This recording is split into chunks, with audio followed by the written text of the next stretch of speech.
Zee 24 तास एक पाऊल पुढे. आणि बातमी साहित्य संमेलनासंदर्भातल्या.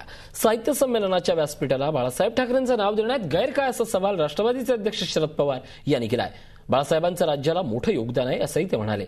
दुसरीकडे साहित्यिकांना टोला लगावताना साहित्य संमेलनात भांडणं फार असतात असं पवार म्हणाले. आपली जायची इच्छा नव्हती, मात्र स्थानिक नेत्यांनी आग्रह केल्यामुळे जाणार आहे असंही त्यांनी स्पष्ट केलंय. तर हमीद दलवाई यांच्या घरातून निघणारी दिंडी काढणं ही गैर नसल्याचंही पवार यांनी म्हटलंय. बालासाहेब ठाकरे हो, उनके पिताजी हो, उनका इस क्षेत्र में कुछ ना कुछ कॉन्ट्रीब्यूशन है.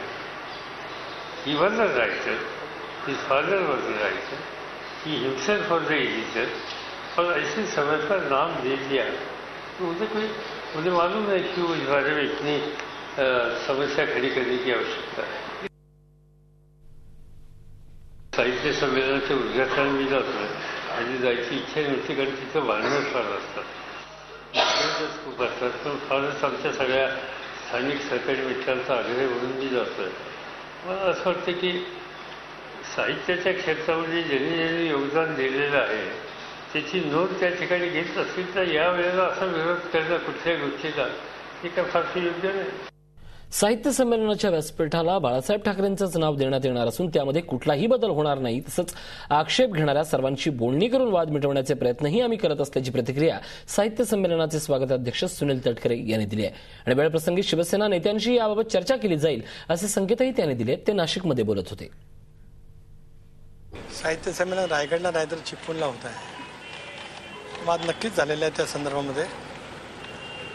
एकतर स्वर्गीय बाळासाहेब ठाकरे यांचं जे काही नाव व्यासपीठाला देण्यात आलेलं आहे तो निर्णय आम्ही पूर्वीच घेतलेला आहे, त्यामुळे त्याच्यामध्ये बदल होण्याचं काही कारण नाही. पुष्पाताई भावेंना सुद्धा माझी विनंती आहे की त्याने आवर्जून त्याच्यामध्ये सहभागी व्हावं. साहित्य संमेलनात व्यासपीठाला शिवसेना प्रमुख दिवंगत बाळासाहेब ठाकरेंचं नाव देण्यावरून चांगलाच वाद निर्माण झालाय.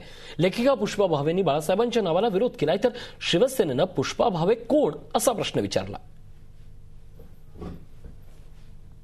वेळोवेळी साहित्यिक आणि साहित्य संमेलन यांच्याविषयी विरोधी अशी भूमिका त्यांनी घेतली. एक साधा प्रसंग सांगायचा तर शिवाजी पार्कला जे साहित्य संमेलन झालं होतं ज्याचे कवी वसंत बापट अध्यक्ष होते, त्यामध्ये बापटांनी बोलताना साहित्यिकांच्या अस्मितेचं एक विषयी विधान केलं.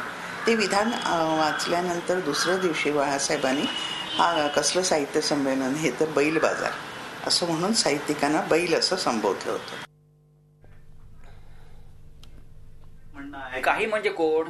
पुष्पा भावे. कोण पुष्पा भावे? पुष्पा भावे साहित्यिक केव्हा झाल्या हा प्रश्न आहे.